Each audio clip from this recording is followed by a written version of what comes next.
Hi, welcome to the Church Split. My name is Will. Let's talk about a topic that might split your church. So anyway, the question today that has been raised is, can or should a Christian date a non-Christian? And I've done a lot of study on this, and I know you guys haven't had the same theological training that I have, so let me enlighten you with the answer. No, you shouldn't, or you can't, and nor should you. I think that's the answer. That's pretty straightforward.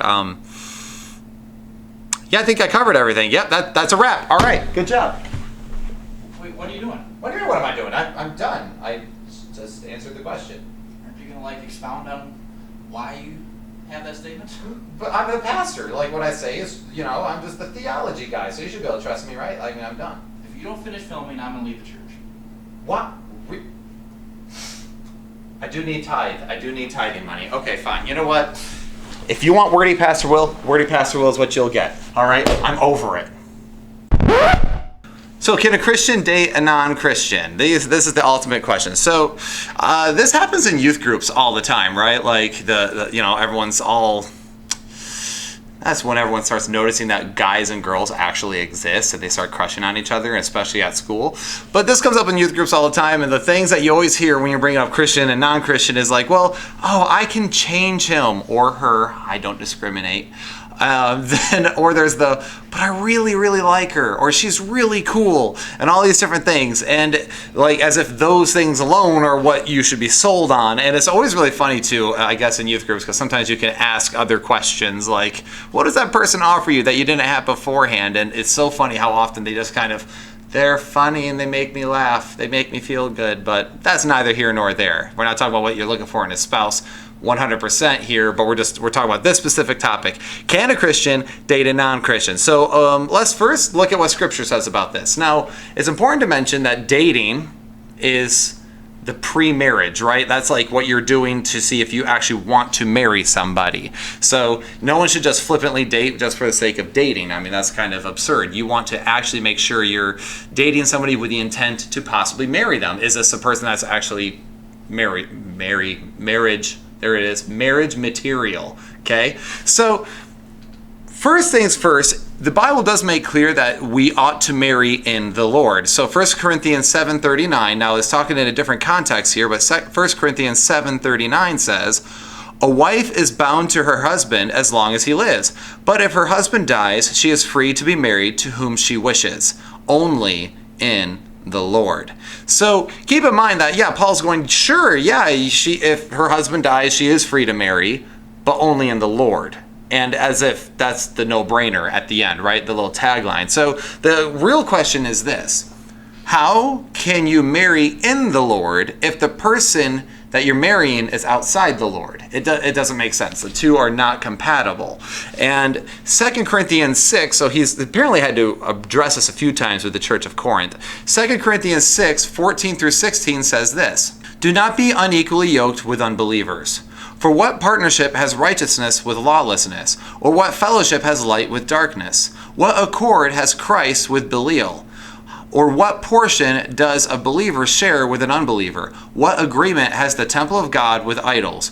For we are the temple of the living God, as God said.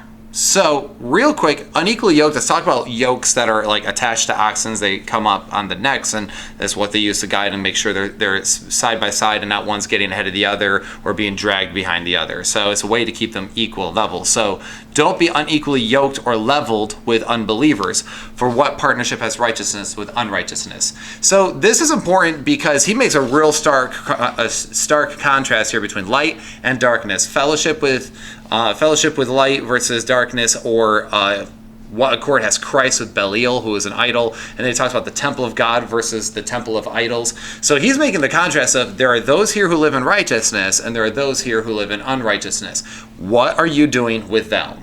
And it's funny because he just refers to fellowship here in a second, not even talking about marriage. So he's talking about who is your close fellowship. My closest friends ought not to be unbelievers. My closest friends ought to be those who I fellowship with in Christ. So therefore, especially with my wife or your husband or whatever, ought to be in the Lord, and it ought to be a fellowship from light unto light, not light unto darkness. So, and then in verse 17, he goes on and he says, therefore go out from their midst and be separate from them, says the Lord, and touch no unclean thing. Then I will welcome you. So this makes it even more abundantly clear that God is not in favor of such things. I really want to point out here, it says, go out and be separate from them, says the Lord, and touch no unclean thing. And so it's really hard to touch no unclean thing when in your marital relationship is going to involve a lot of touching, right? Is that a good way to put that? Is that a good way to put that? That's the way I'm going to put that. But touch no unclean thing. And I'm not saying like, oh my goodness, you can't shake their hand, okay? But the point is that we are called to be separate. And it's hard to be separate from them when you're united with them in marriage. Does that make sense? So he says, only then will I welcome you. So anyway, how can you be separate from them if you're in fact dating or married to them? That doesn't make sense. Or we ought also to be one with the Lord and united with him. Yet we know that sexual relationships can either unite or divide. It's something that is very exclusive to these particular relationships. 1 Corinthians 6, 16 through 17 says, or do you not know that he who is joined to a prostitute becomes one body with her? For as it is written, the two will become one flesh. But he who is joined to the Lord becomes one spirit with him. So here it makes clear, now I'm not saying that unbelievers are prostitutes, but he's making an example here, that when you're joined with somebody, the two shall become one flesh. So who are you joined with? Is it someone clean or unclean? Someone of the light or someone of the darkness? Of righteousness or unrighteousness? Of the temple of God or the temple of idols? So in other words, who's the priority here? And this really is what that comes down to, is a question of priorities. Do you need your romantic relationship more than you need God? And this happens a lot. People really get this misprioritized. They have such a longing for a physical attachment that they become almost obsessed with that instead of being clearly focused on God, who is Jesus Christ is the goalpost, right? That it ought to be the focus. And, if God blesses you with a spouse during that time, awesome. That's great. In fact, my spouse was one, me and Callie, it was one of those things that if somebody told me at the end of college I'd marry Callie Brink, I would have laughed in their face. But God has a sense of humor because now I'm very happily married to Callie Brink. So it is really funny. But it only happened when I really truly surrendered to God's way. And then God was like, okay, finally, now that you're satisfied with me 100%, now I can bring in her. You weren't ready for her yet because you weren't even focused on me as much as you should have been. So anyway, if your need for companionship outweighs your need for God, then you are clearly sinning because you have an idol. An idol is anything that takes priority over God. You've made romanticism your idol. You've made romance your idol, and you no longer serve only God, but instead your own selfish emotions. And that's the thing, is our emotions are very dangerous. We have to remember that the heart is deceitful above all things, desperately wicked. Who can know it? And then there's the whole idea of the double-minded man. The double-minded man is unstable in all his ways. So we need to make sure that we are properly focused on God and not being double-minded, and making sure that we're not making our feelings and our emotions and our ideals our idols, and making sure that Christ takes the proper priority. And now, of course, the question is, what if you're already married? And that's an honest question. Like, okay, I know we're not supposed to date them, but what if I already am married? This is very logical. What if you became a Christian later, but your spouse is not? So you guys got married and you're both unbelievers, and later on you became a believer. You're living in the light of Christ now, but they're not. So what do you do? 1 Corinthians 7, 12 through 16 says this, to the rest I say, Paul writing to Corinth, apparently he had to address this topic a lot, to the rest I say, I, not the Lord, that if any brother has a wife who is an unbeliever and she consents to live with him, that he should not divorce her. If any woman has a husband who is an unbeliever and he consents to live with her, she should not divorce him. For the unbelieving husband is made holy because of his wife, and the unbelieving wife is made holy because of her husband. Now, just so you know, this does not mean you're saved just because you're married. He clarifies this at the end. Otherwise, your children will be unclean. But as it is, they are holy. But if the unbelieving partner separates, let it be so. In such cases, the brother or sister is not enslaved. God has called you to peace. How do you know, wife, whether you will save your husband? Or how do you know, husband, whether you will save your wife? Paul is making a very clear distinction here. He goes, look, if they consent to live with you, and this is important because sometimes I have known relationships to split because one person surrendered to Christ. In fact, a great friend of mine was living with a woman, I think for 7 or 8 years, and he surrendered to Christ, went up to her and was like, all right, we need to get married. We need to start going to church. We need to start doing the right things. We need to sell out for God. And she goes, nope, I want no part of it. And he goes, okay. You can have the house, the car, and everything else. I'm taking the dog. And he left and he went to Bible college. And I kid you not, that's what happened. So you're not bound if the person doesn't want to be bound with you, apparently. That's what Paul's saying. It says, I, not the Lord. So Paul's very good at clarifying when it's his own personal opinions. But he makes a good point here is, how do you know that you won't save your spouse if you stay married to them? And now, and if they consent to stay with you, should you, and we all know that the Lord takes no pleasure in divorce. So stay united, keep to your vows before the Lord, and then through you, they might find the light of Christ as well. In fact, we see that a lot in churches where one spouse will start coming to church, and then later on the other spouse does, or the children start coming. In fact, this just recently happened. A kid in our church, he was coming for a while. Now his mom is coming, and eventually we're hoping to get the dad coming.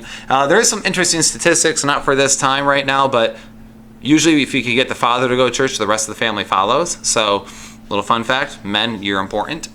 But anyhow, so Paul advises you to stay married with your spouse so that you may be able to save their souls. But he also says that if they want a divorce due to your beliefs, let it be so. He also says right here that they are, where is it, unbelieving partners separate, oh yeah, the brother or sister is not enslaved. So they're not bound to it if the person wants the divorce.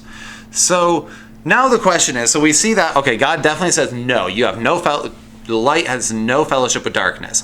We also see how we're supposed to kind of handle if, it's too late and we're already married to them. So the big question is, why not? Why can't you date them? So Amos has a popular phrase that's often used out of context. I'm going to be slightly guilty of it here, but the moral is true, which is, can two meet together unless they are agreed? And that particular phrase is very important because how can two come together if they're not agreed to meet? How can they walk with one another unless they've agreed to? So in other words, if you two are together, is it not because you agree? If you don't agree, then what are you doing together? And that's a simple question. If you don't agree, then what are you doing together? I would say, everyone knows that, well, every family gathering, what don't you talk about? Don't talk about religion. And don't talk about politics, right? Why? Because a lot of people disagree on those things.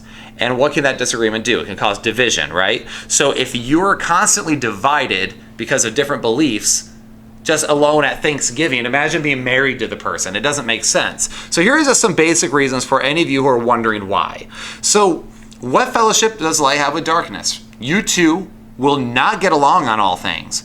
And remember, your morality and standards will be drastically different than theirs, which means you two will often be at odds with one another. And think about it, like just the Christian morality, the Christian worldview is entirely different than the non-believers. And it's true, it gets that way even with denominations. Some denominations have different moral systems. So you have to make sure you keep this in mind when you're dating somebody is, well, our morality alone is going to be different. Christians are very pro-life. You might get a person, if they're an unbeliever, who thinks that they're an accident of space dust colliding, that morality is just a social construct that we build ourselves and is entirely subjective. And then you as a Christian say, no, God dictated objective morality. Well, those two are not going to get along. And then think about your children. Think about child rearing. If you have children, how do you explain to your children that they need Christ when the spouse says otherwise? How can two walk together unless they are agreed, right? Like, how can your kids are being told by dad, let's say, that faith and religion, all this stuff is completely stupid, and then you're over here telling them, no, you're a sinner, you need Jesus Christ. Well, now they're hearing both sides. And I'm just saying that it's hard usually to win someone who's already in sin, which our children are born unto Christ, when you already have such a strong influence pushing them toward their sin. So anyway, you can't raise a child in the way he should go when mom and dad are teaching two separate things. It doesn't work. And then how can you hold to Christian values with the weight of the world so close to you? And remember, nothing is closer than a romantic relationship. And we're told to be separate. We're told to do all, hold the Christian values and follow Christ. But how can you do that when the weight of the world is literally the dead weight in your own marriage? So you can't live properly separate because this person isn't. And then, of course, finally, we believe that marriage, as Christians, we believe that marriage is a sacred institute made by God with one man, with one woman, for one life, under one God, right? So, and why is that? Because marriage is a symbol of God's union with the church and his people.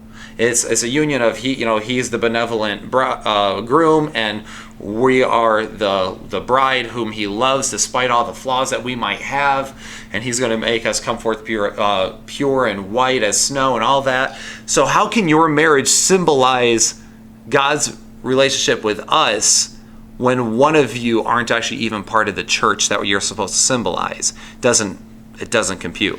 This is why in most situations when this happens, when a Christian dates a non-Christian, they end up miserable. And I've seen one nasty breakup after another one. I know this is anecdotal, but it's true. Most often when a Christian dates a non-Christian, it ends up with a nasty breakup in the end. Or usually the Christian stops going to church and starts compromising all their Judeo-Christian values just because they're with this person. And this has happened endlessly. I've seen this happen so many times where people have fallen out of it just because of that. In fact, I know one person now who was an ardent Christian who married an atheist and now is an atheist herself. So this happens regularly. We are told to guard our faith. Hard to do that when you're just living with the person who's not of the faith.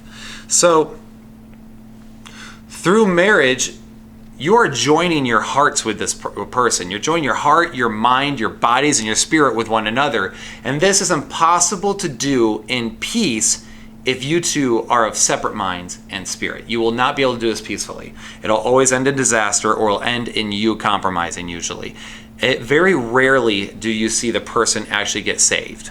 But usually if that person does get saved and come over to the light of Christ, it's usually after a very long, trying, and grievous road. So that's why Christians should only date an actual Christian and not... And I'll finish that thought here in a minute. 1 John 1, 5-6 says this: "This is the message we have heard from him and proclaimed to you, that God is light, and in him is no darkness at all.